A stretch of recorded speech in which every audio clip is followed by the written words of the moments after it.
Hello friends, welcome to food agri classes. Myself Laxmikant Rawat. तो आज हम आपके लिए लाए हैं fruit and vegetables of canned fruits. मतलब जो कैनिंग की जाती है फ्रूट एंड वेजिटेबल्स के प्रोसेसिंग के बाद उनको कैन में प्रोसेस करते हैं, कैसे करते हैं वो बताएंगे इस वीडियो में। तो जो भी फ्रेंड्स हमारे चैनल पर नए हैं या पहली बार वीडियो को देख रहे हैं तो चैनल को सब्सक्राइब करना और बेल आइकन को दबाना ताकि आगे आने वाली वीडियो की नोटिफिकेशन आपको मिल सके। अभी हमने हाल ही में टेलीग्राम पर भी एक पेज बनाया है, तो जो भी फ्रेंड्स हमसे जुड़ना चाहते हो उस ग्रुप में, जिसमें हम फूड टेक से रिलेटेड सारी इन्फॉर्मेशन प्रोवाइड कराएंगे, नोट्स भी प्रोवाइड कराएंगे, तो वो उस पर जुड़ सकते हैं। उसका डिस्क्रिप्शन में लिंक भी दिया होगा और बाकी हम बता दे रहे हैं, फूड एग्री फूड टेक्नोलॉजी करके है, आप सर्च करके टेलीग्राम में हमारे पेज से ज्वाइन कर सकते हैं। जो कैनिंग मेथड है, कैनिंग क्या है, कैनिंग एक प्रिजर्विंग मेथड है और ये एयर टाइट सील पैकिंग करता है। जो कैन आती हैं आपने देखी होंगी बाज़ार में, और ये heat is the most common agent use होता है इसमें, और ऑक्सीजन को निकाल लेते हैं और ये सेल्फ लाइफ बढ़ाता है। कम से कम 5 ईयर आपकी सेल्फ लाइफ कैनिंग प्रोडक्ट की होती है। तो कैनिंग जो प्रोसेस है वो किसने डिस्कवर किया था, आपके दिमाग में ये बात चल रही होगी। तो कैनिंग प्रोसेस जो डिस्कवर किया था, नोट कर लीजिए, COCOLUS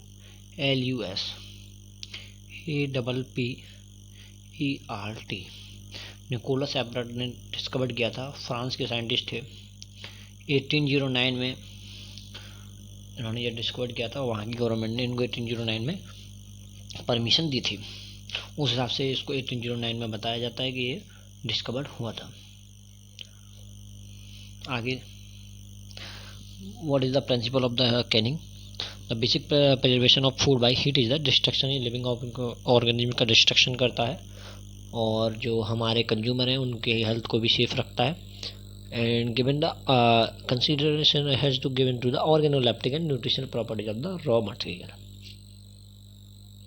next, most of canned vegetables fall under category. बहुत सारे फूड एंड वेजिटेबल्स हैं जो कैटेगरी में रखे गए, like low acid, high acid and medium acid. तो उसके बारे में आगे है बताएंगे। बाकी जैसे जो कैन फ्रूट होते हैं उनमें सबसे ज़्यादा जो माइक्रोऑर्गेनिज्म का डर रहता है वो क्लोस्ट्रीडियम बोटुलिनम रहता है, जिसकी वजह से क्लोस्ट्रीडियम बोटुलिनम डिजीज होता है। और ये क्लोस्ट्रीडियम, ये क्वेश्चन पूछा गया है कम्पिटिटिव एग्जाम में क्लोस्ट्रीडियम बोटुलिनम से, कि क्लोस्ट्रीडियम बोटुलिनम कौन सा बैक्टीरिया है और या इसकी कमी से कौन सा डिजीज होता है। ये पूछे गए हैं दोनों क्वेश्चन, अलग अलग कम्पिटिटिव एग्जाम में पूछा गया है, तो आप इसको नोट कर लीजिएगा। Clostridium botulinum gram positive bacteria है, आपको मैं बता दूं। और बोटुलिनम की डिजीज होता है, इसे बोटुलिनम डिजीज होता है, और ये मोर हीट रेजिस्टेंट बैक्टीरिया है, तो ज़्यादा हीट करने पर ही ये डिस्ट्रॉय होता है। हियर मैंने बताया था लो एसिड और हाई एसिड फूड के बारे में बताएंगे। तो लो एसिड फूड में मीट, फिश, डेयरी इनटू जिसका पीएच होता है 5 to 6.8, ये जो लो एसिड फूड होते हैं वो इसमें आते हैं। एसिड फूड में जिसका पीएच होता है 4.5 to 3.7, fruit such as pear, orange, apricot and tomato, जिनका जो क्लास है एसिड फूड में ये आते हैं। हाई एसिड फूड में कौन कौन से आते हैं? तो हाई एसिड फूड में आपका पिकल्स, और इसकी जो पीएच रेंज होती है 3.7 to 2.3 होगा। सिट्रस, आंवला वगैरह भी आ जाते हैं हाई एसिड फूड में। Next, how to process canning. मैंने बताया था फ्रूट एंड वेजिटेबल्स की कैनिंग प्रोसेस के बारे में पढ़ाएंगे। तो ये चार्ट है, इसी चार्ट के बेस पे हम अलग अलग पहले सिलेक्शन कैसे करते हैं, फिर सॉर्टिंग, वॉशिंग, पिलिंग वगैरह कैसे करते हैं, लंचिंग कैसे करते हैं, सारे प्रोसेस को पढ़ाएंगे पूरी वीडियो में। तो आगे तक बने रहिएगा हमारे साथ। सिलेक्शन ऑफ फ्रूट, सबसे पहले तो हमें सिलेक्शन करना है फ्रूट्स का, कि जो फ्रूट है वो अच्छे होने चाहिए, दिखने में अच्छा होना चाहिए, अपीयरेंस अच्छा होना चाहिए, कलर अच्छा होना चाहिए, साइज अच्छा होना चाहिए, शेप अच्छा होना चाहिए। तो fruit and vegetable should be absolutely fresh. Fruit should be ripe but firm, uniformly mature होना चाहिए। ऐसा नहीं है अनमैच्योर फ्रूट ले लिया है, मैच्योर चाहिए, अनमैच्योर फ्रूट ले रखें तो उससे प्रोडक्ट पे इफेक्ट पड़ेगा। All vegetable except tomato and be tender. Tomato should be firm, fully ripe, deep red color. Red colour का होना चाहिए। Fruit and vegetable should be free from dirt वगैरह कुछ नहीं होनी चाहिए। आप ऐसे देख के सिलेक्शन कर सकते हैं। ग्रेडिंग क्या करते हैं, फ्रूट्स को देखते हैं, साइज वाइज ग्रेडिंग करते हैं, अपीयरेंस कलर वगैरह देख के आप उसकी ग्रेडिंग होती है। तो selected food and vegetable are graded according to the size and colour, मैंने बताया था। This is done hand by machine, screw and roller grader से भी चेक करते हैं। और बेरी, जो कौन कौन से फ्रूट्स को, बेरी, प्लम्स एंड चेरी वगैरह को, while peach, pears, apricot, mango, pineapple are generally graded after cutting pieces. और ये जो सब जो है बताए हैं, आफ्टर कटिंग के बाद इनको ग्रेडिंग की जाती है। किसकी? Pears, mango, pineapple. ये ग्रेडिंग मशीन है। नेक्स्ट वॉशिंग करना है। आप जब हार्वेस्ट करते हैं उसके बाद कई सारे माइक्रो ऑर्गेनिज्म, डस्ट, पैथोजेंस वगैरह लगे होते हैं, तो उसको वॉश भी करना है। तो it is the important remove pesticide, जो स्प्रे कर दिए हैं आप, आजकल बहुत पेस्टिसाइड का यूज हो रहा है जो, तो उसको भी वॉश करना है। जिससे अगर उसको विदाउट वॉश आउट आप उसको प्रोसेसिंग में लेंगे तो वो भी हार्मफुल होगा कंज्यूमर के लिए और इंडस्ट्री के लिए भी। अब क्योंकि अगर इंडस्ट्री ही ऐसे ही प्रोडक्ट बनाना शुरू कर देगी तो उसके लिए ये फ़ायदेमंद नहीं होगा। और 1 ग्राम सॉइल में कम से कम 10 to 12 स्पोर माइक्रोऑर्गेनिज्म पाए जाते हैं। Therefore removal of microorganism by washing the water, spray वगैरह करके आप उसे धो सकते हैं। Fruit and vegetable can be washed in the different way. Root crop that are loosen in the soil and wash by the soaking the water 25 to 50 ppm chlorine reagent. Other method washing, spray and steam washing. Steam washing भी होती है और spray washing भी होती है। देख सकते हैं। पीलिंग के 4 मेथड्स हैं। हैंड पीलिंग, जो घर में आप लोग करते होंगे, या मशीन में आपको खुद हाथ से करना होगा और रोटर घूमता होगा जिसमें नाइफ लगा होता है, आपको पीलिंग करना है, उसको लगा के हाथ से पीलिंग करता रहेगा। स्टीम पीलिंग में क्या है, जो टेम्परेचर रहेगा वो आपका 180 to 200 डिग्री सेल्सियस रहेगा। और स्टीम पीलिंग में क्या होता है, ये 2 प्रकार से होता है। इसमें या तो इधर बैच वाइज या कंटिन्यूस वाइज प्रोसेस होता है। हाई प्रेशर स्टीम होते हैं 182, आप नोट कर सकते हैं, 180 to 200 डिग्री सेल्सियस स्टीम होता है, प्रेशर होता है, जिससे जो फ्रूट्स का पिलर, जो उसके ऊपर की वो है लेयर, वो छूट जाती है आराम से। मैकेनिकल पीलिंग में क्या होता है, मशीन द्वारा पीलिंग होती है। और ले पीलिंग से भी क्वेश्चन बना है, आप इसे नोट कर सकते हैं। ले पीलिंग में क्या है, 1 to 2% कास्टिक सोडा यूज करते हैं for 2 minute in boiling water में 1 to 2% कास्टिक सोडा यूज करते हैं बॉइलिंग वाटर में, जिससे जो ऊपर की लेयर है वो सॉफ्ट हो जाती है और पील कर सकते हैं। आप देख सकते हैं मैकेनिकल पिलर, हैंड पिलिंग मैंने बताया था, या वो चाकू आते हैं। ले पिलिंग ऐसा एक पॉट होता है जिसमें बॉइलिंग वाटर होता है, 1 to 2% कास्टिक सोडा डाल के आप पिलिंग कर सकते हैं। Next cutting, pieces of size, वही कटिंग करना है। अगर किसी में सीड है तो सीड को निकाल देना है, बाकी रिमूव कर देना और कटिंग हो जाएगी। ब्लांचिंग पे भी मैंने वीडियो बनाई हुई है। ब्लांचिंग होता है inactivation of microorganism, 2 to 5 minutes के लिए होता है। इसका जो टेम्परेचर होता है बिलो 100 डिग्री सेल्सियस होता है। और इसका जो मेन काम होता है इनएक्टिवेशन ऑफ द एंजाइम्स। और कौन से एंजाइम, पॉलीफिनोल ऑक्सीडेज, मस्टीनेस भी ऑफ फ्लेवर पर ऑक्सीडेज, इनको डीएक्टिवेट करना होता है। Reduce the number of microorganism, like 99% reduce करता है माइक्रोऑर्गेनिज्म को। कूलिंग, अब भाई ब्लांचिंग की है, टेम्परेचर 99 है तो फ्रूट्स को कूल भी करना होगा, क्योंकि बहुत गर्म होगा, हैंडलिंग करने में प्रॉब्लम्स आएंगी, पकड़ने में, फ्रूट्स को हैंडलिंग करने में प्रॉब्लम्स आएंगी, तो उसको कूलिंग करना है। तो after blanching vegetable dipped in the cold water for better handling, जिससे आप पकड़ सकें और गुड कंडीशन आप उससे अच्छे काम कर सकें। Filling, before filling can are washed, अब ये जो हमारा प्रोडक्ट है वो नहीं बना है, लेकिन फिलिंग प्रोसेस आ गया है। तो सॉरी, इसके लिए फिलिंग करने से पहले जो भी जिसमें आपको कैन में फिल करना है उसको वॉश कर लीजिए, स्टरलाइज कर लीजिए। और इसमें एक जो जो पॉइंट आएंगे मैं बताता चलूँगा, आप नोट कीजिए। After filling covering with syrup brine is done this process. जहाँ सिरप ब्राइन होगा तो उसको प्रोसेस को बोलेंगे, उसको सिरपिंग या ब्राइन बोलेंगे। आफ्टर फिलिंग क्या है, जब फिल कर देते हैं तो उसमें सिरप या ब्राइन किया जाता है और उसको बोलते हैं सिरपिंग या ब्राइन। और हेड स्पेस, जो हेड स्पेस आपने बोतल में देखा होगा कहीं ना कहीं स्पेस खाली होता है जगह। कोल्ड ड्रिंक बोतल, आप कोल्ड ड्रिंक वगैरह ज़्यादा पीते होगे या तो उसमें देखा होगा एक जो स्पेस बना होता है, ढक्कन जहाँ लगा है और जहाँ तक प्रोडक्ट है उसमें जो स्पेस है उसे बोलते हैं हेड स्पेस। और वो जो हेड स्पेस रहता है उसका लेंथ था 0.32 सेंटीमीटर टू 0.4 सेंटीमीटर। नेक्स्ट, ये फिलिंग मशीन है। एग्जॉस्टिंग क्या होता है, remove of the air from the filler, जिसमें आप फिलिंग कर रहे हो कंटेनर में, कैनिंग में, कैन में, उसमें से रिमूव करना होता है। इसका मेन काम क्या क्या है, इसके क्या एडवांटेज हैं वो यहाँ लिखे हुए हैं। कोरोजन मतलब जो टिन प्लेट है, जब एयर रिमूव हो जाएगी तो जंग नहीं लगेगी। डिस्कलरेशन प्रिवेंटिव ऑक्सीडेशन पे जो ऑक्सीडेशन प्रोसेस है वो नहीं होगा, डिस्कलरेशन हो जाएगा। Vitamin C retention, vitamin C को बनाए रखेगा।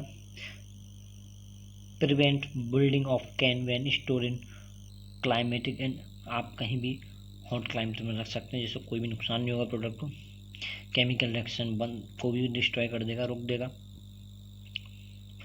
Prevent development of excessive pressure and steam during sterilisation. जो एग्जॉस्टिंग मेथड्स होते हैं वो दो टाइप्स के होते हैं, thermal exhausting and mechanical exhausting. इसमें स्टीम वैक्यूम देते हैं। इसमें क्या होता है, स्टीम वैक्यूम में क्या होता है कि जो प्रोसेस है, कैन फिल कर दिए हैं, ऊपर से स्टीम प्रोसेस दिया जाएगा। स्टीम की प्रेशर की वजह से जो एयर है वो रिमूव हो जाता है दोनों साइड से, और जिससे एयर निकल जाता है कैन्स के अंदर से। मैकेनिकल एग्जॉस्टिंग में बताया, एग्जॉस्टिंग मशीन आगे दिखा देंगे, उसमें से वो वैक्यूम प्रेशर के द्वारा एयर को सोख लिया जाता है। ये एग्जॉस्टिंग मशीन है। Next, ceiling. Immediately after exhausting process can को सील कर देना है। In case of glass jar, rubber ring should be placed between the mouth of the jar.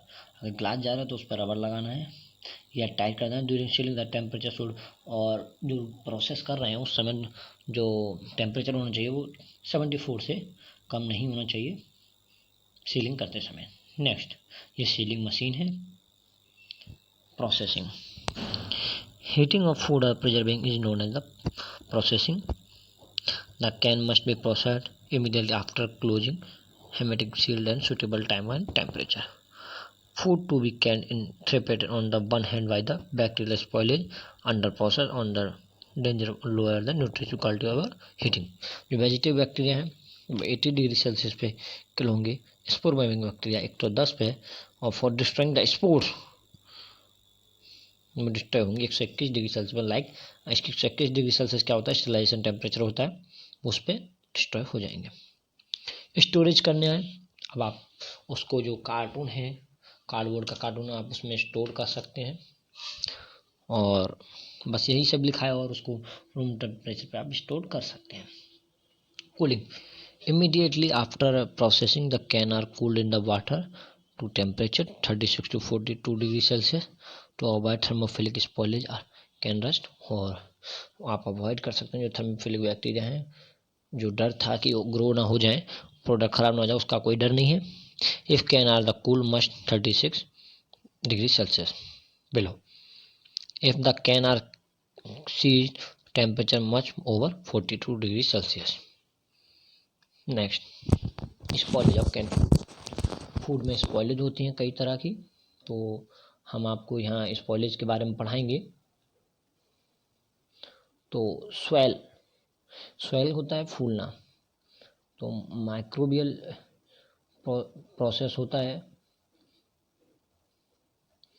तो स्वेलिंग होती है उसमें। तो जो हाइड्रोजन स्वेल होता है यहाँ नहीं लिखा है, फिल्पर होता है, तो उसके बारे में हम यहाँ बताएंगे। तो हाइड्रोजन स्वेल क्या होता है, यहाँ हाइड्रोजन स्वेल के बारे में नहीं लिखा है। इसमें क्या होता है, हाइड्रोजन गैस प्रोड्यूस हो जाती है मेटल के साथ रिएक्शन करके, और जो कैन का जो कैन है जो वो स्वेल हो जाती है, फूल जाती है, फ्लिपिंग टाइप का हो जाता है। और नेक्स्ट फिल्पर, मैं अभी फिल्पर के बारे में बता रहा हूँ।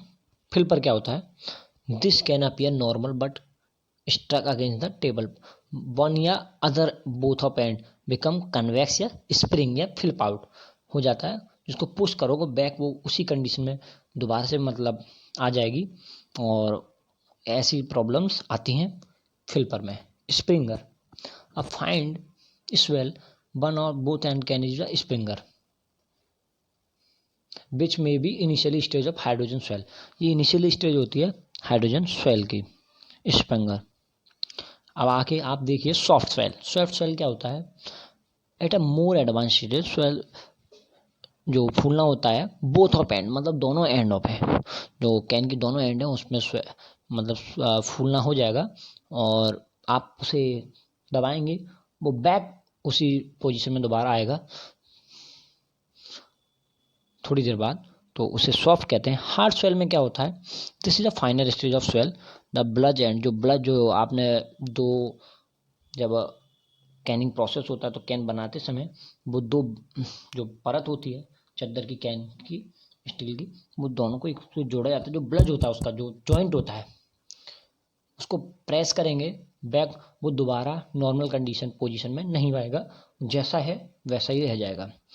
जिससे क्या होता है कि प्रोडक्ट के ख़राब होने की संभावनाएं हो जाती हैं। लीकर में क्या है कि कहीं ना कहीं से वो लीक करने लगता है, जिससे जो एयर है, हम बताएं एयर टाइट बनाते हैं और उसमें एयर घुस जाती है, जिससे प्रोडक्ट ख़राब हो जाता है।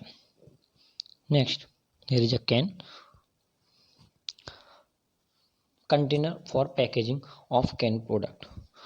Both tin plate and glass container are used in the canning industry, but tin container are preferred. Tin container, tin can are made in the steel plate of low carbon content, light coated on both side of with tin plate. It is the difficult to coated the steel plate uniformly, and during the process of the manufacturing small micro spot always uncoated, all the coating may be appear and perfect the eye। मतलब भैया tin coated जो tin है, tin होती है उससे बनाई जाती है, और इसमें एक प्रोसेस है लैक्वरिंग। लैक्वरिंग से क्वेश्चन पूछा गया था। लैक्वरिंग क्या होता है, लैक्वरिंग में जो कोटिंग होती है टिन पे, सिल्वर कोटिंग या गोल्डन कोटिंग जो भी होगी, उस कोटिंग को कहते हैं lacquering process. Next, types of can. Can कितने टाइप्स के होते हैं, 3 टाइप्स कैन होते हैं, 2 टाइप्स कैन होती हैं, तो मैं आपको बताऊंगा। और दूसरा एक टाइप होता है एल्युमिनियम कैन या स्टील कैन। तो 3 पीसेस कैन क्या होती है, आपने जो बॉटम लिड होता है, मतलब पहले क्या होता है, जो ब्लड जो होता है मैंने बताया जहाँ साजा होता है, जो एक टीन होता है उसको दोनों को मोड़ के बना देते हैं। एक आपने फूकनी घर में देखी होगी, उस टाइप का एक बड़ा सा बना होता है, उसको ऊपर से एक कवर लगाया जाता है, एक सिलेंड्रिकल बॉडी, और नीचे से लगाया जाता है, वो 3 पीस कैन हो गया। मतलब एक ऊपर का, एक नीचे का और एक बीच का, 3 pieces can. And 2 pieces can, एक ऊपर से होगा एक नीचे से होगा। A body integrated with the bottom lid and lid with the lip on opening. आप ओपन कर सकते हैं एंड क्लोज भी कर सकते हैं उसको। जैसे गांव में पहले पाउडर आता था, जिसमें मिल्क पाउडर आता था, उसे ओपन कर सकते थे एंड बंद कर सकते थे, तो वही वाला आपका 2 पीसेज कैन होता है। एल्युमिनियम कैन, स्टील, ये एल्युमिनियम से बना होता है एल्युमिनियम कैन, और स्टील कैन स्टील से बना होता है। जो कि अब टू प्रिवेंट द लैक्वरिंग, लैक्वरिंग होता है वो किससे प्रिवेंट करता है, तो मैंने बताया था लैक्वरिंग करते हैं 2 टाइप्स लैक्वर्स होते हैं, acid resistant and sulphur resistant. Acid resistant में क्या होता है, जिससे कोरोजन न लग जाए। Can coated with the R enamels, जिसे कहते हैं ARN cans, meat high acidic food commodity, and sulfur content can coated with CNML, sulphur को CnMl से करते हैं, नोट कर लीजिए क्वेश्चन पूछा गया, और एसिड को RnMl से करते हैं।